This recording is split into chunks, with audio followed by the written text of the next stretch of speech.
वहां तो सबसे बड़ी हंस हंस के बात कर रही थी, लेकिन जैसे ही गाड़ी में बैठी बात करना ही बंद कर दिया, मुंह फुला के बैठी हुई है। अरे बात क्या है?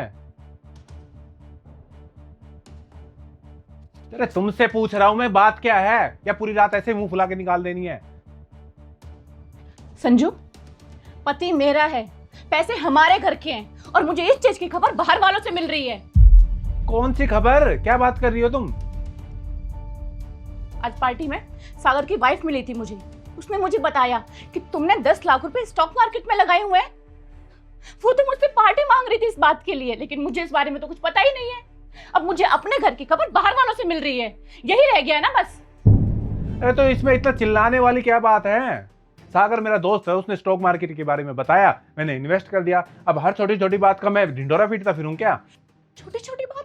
10 लाख रुपए छोटी बात नहीं होती है संजू। अगर वो पैसे डूब गए तो सड़क पर तो हम सब आएंगे ना।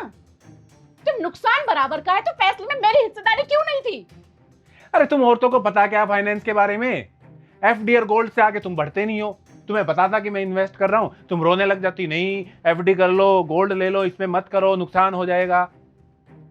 मेरा पैसा है, मेरी मेहनत का पैसा, जहां मर्जी लगाऊंगा। और हम मर्द है ना, तुम औरतों को इन चिक चिक की वजह से इन सब चीजों से दूर रखते हैं।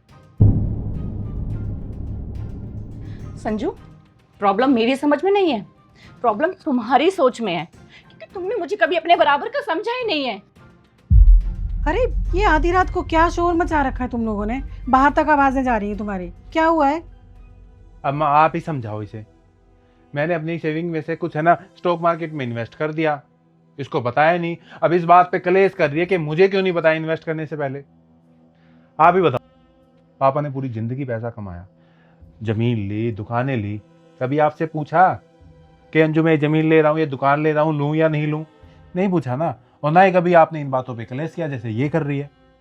क्योंकि उस जमाने की औरतों को पता था कि हमारा क्या दायरा है, हमें क्या पूछना है क्या नहीं। पर इन आज के जमाने की औरतों को अपने पति के बराबर आके खड़ा होना है। हाँ बेटा, तेरे पापा वैसे तो मुझसे छोटी छोटी चीज़ों के बारे में पूछते थे। मेरी घड़ी कहाँ रखी है, मेरी गाड़ी की चाबी कहाँ रखी है, मेरा रुमाल कहाँ है, मैं ये खाऊं या नहीं खाऊं, यहाँ जाऊं या नहीं जाऊं। लेकिन जब भी कोई बड़ा फैसला लेना होता था ना, या कोई पैसों से रिलेटेड फैसला लेना होता था, तो मुझे कभी नहीं पूछा उन्होंने।